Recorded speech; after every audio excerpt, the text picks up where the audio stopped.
दुनिया भर में 190 से ज्यादा देश हैं, लेकिन सिर्फ 4 देश ऐसे हैं जो किसी भी फाइटर जेट का इंजन पूरी तरह से खुद बना सकते हैं। अमेरिका, रूस, फ्रांस और ब्रिटेन। आप जानकर हैरान भी हो सकते हैं कि मंगल ग्रह पर रॉकेट भेजना जेट इंजन बनाने से कहीं ज्यादा आसान माना जाता है, क्योंकि एक जेट इंजन के अंदर का तापमान 1500 डिग्री सेल्सियस के भी ऊपर चला जाता है, जहां पर लोहा पिघल जाता है। भारत कई सालों से इस टेक्नोलॉजी पर काम कर रहा था और अब डीआरडीओ ने एक ऐसा बड़ा मास्टर स्ट्रोक खेल दिया है जिसने अमेरिका के सभी प्लान्स पर पानी फेर दिया। तो कहानी कुछ ऐसी है कि भारतीय वायुसेना का स्वदेशी फाइटर जेट तेजस MK-1A तैयार तो था, लेकिन इसका दिल यानी कि इसका इंजन अमेरिकी कंपनी जनरल इलेक्ट्रिक से आना था। अमेरिका ने F404 इंजन की डिलीवरी में इतनी देरी कर दी कि तेजस का प्रोडक्शन धीमा पड़ गया, एकदम ठप होने लगा।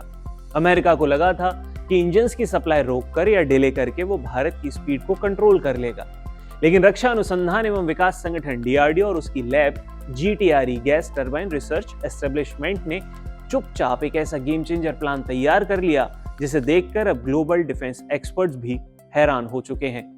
डीआरडीओ ने अपने पुराने कावेरी जेट इंजन को पूरी तरह से रीडिजाइन करके कावेरी 2.0 तैयार कर लिया है। ये सिर्फ एक छोटा मोटा अपडेट नहीं है, बल्कि इंजन का पूरा कोर और स्ट्रक्चर ही बदल दिया।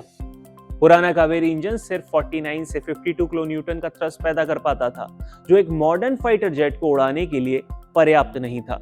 इसी वजह से प्रोजेक्ट को पहले साइडलाइन कर दिया गया था। लेकिन कावेरी 2.0 में शक्ति को इतना बढ़ा दिया गया कि अब बिना आफ्टर बर्नर के 55 से 60 किलो न्यूटन ड्राई थ्रस्ट और आफ्टर बर्नर ऑन करने पर 90 से 100 किलो न्यूटन तक तूफानी थ्रस्ट जनरेट किया जा सकता है। ये पावर तेजस MK-1 जेट की जरूरतों को एकदम परफेक्टली पूरा करती है। तो चलिए समझते हैं कि कावेरी 2.0 के अंदर ऐसा क्या खास हुआ जिसने इसे इतना पावरफुल बना दिया। सबसे पहली बात है हाई प्रेशर कंप्रेसर। ये इसको पूरी तरह से नया रूप दिया गया है। इंजन के अंदर हवा का प्रेशर जितना सही होगा, ईंधन उतना ही बेहतरीन तरीके से चलेगा और प्लेन को उतनी ही ज्यादा माइलेज और पावर मिलेगी। डीआरडीओ ने इसके प्रेशर रेशियो और फ्यूल एफिशिएंसी को नेक्स्ट लेवल पर पहुंचा दिया है। इसके बाद जो दूसरी सबसे बड़ी चीज है वो है एडवांस टाइटेनियम ब्लिस्क टेक्नोलॉजी। पहले के इंजन्स में रोटर डिस्क पर अलग से ब्लेड लगाए जाते थे, जिससे एयर लीकेज और वजन बढ़ने की दिक्कत होती थी। कावेरी 2.0 में टाइटेनियम अलॉय से बना एक ही सिंगल पीस ब्लिस्क इस्तेमाल किया गया है। इससे लीकेज बिल्कुल खत्म हो गया और इंजन का वजन भी घट गया। इसके साथ ही थ्रस्ट टू वेट का रेशियो बहुत ज्यादा बढ़ गया है।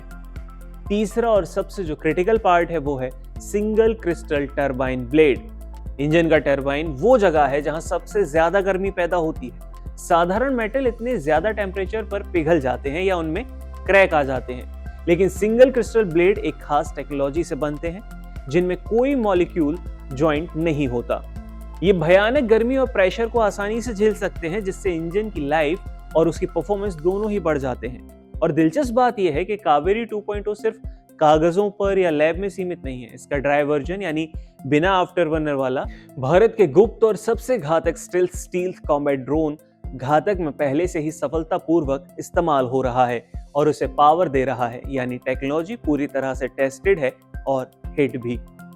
भारत की लॉन्ग टर्म स्ट्रेटेजी अब बहुत क्लियर है। इस दशक के अंत तक जब तेजस MK-1 बेड़े में लगे अमेरिकी F404 इंजन अपनी मिड लाइफ रिप्लेसमेंट साइकिल में पहुंचेंगे, यानी जब इंजन्स को बदलने का समय आएगा तब भारत को अमेरिका के आगे हाथ फैलाने की जरूरत नहीं होगी। डीआरडीओ का कावेरी 2.0 सीधे उन इंजन्स की जगह ले सकेगा।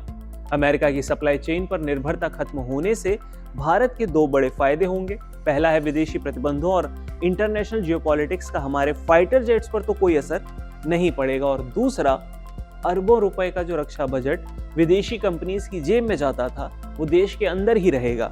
डीआरडीओ का ये खेला भारतीय वायुसेना के लिए वरदान साबित होने वाला है, जिससे भारत को जेट इंजन बनाने वाले दुनिया के एलीट क्लब के दरवाजे पर ला खड़ा किया है।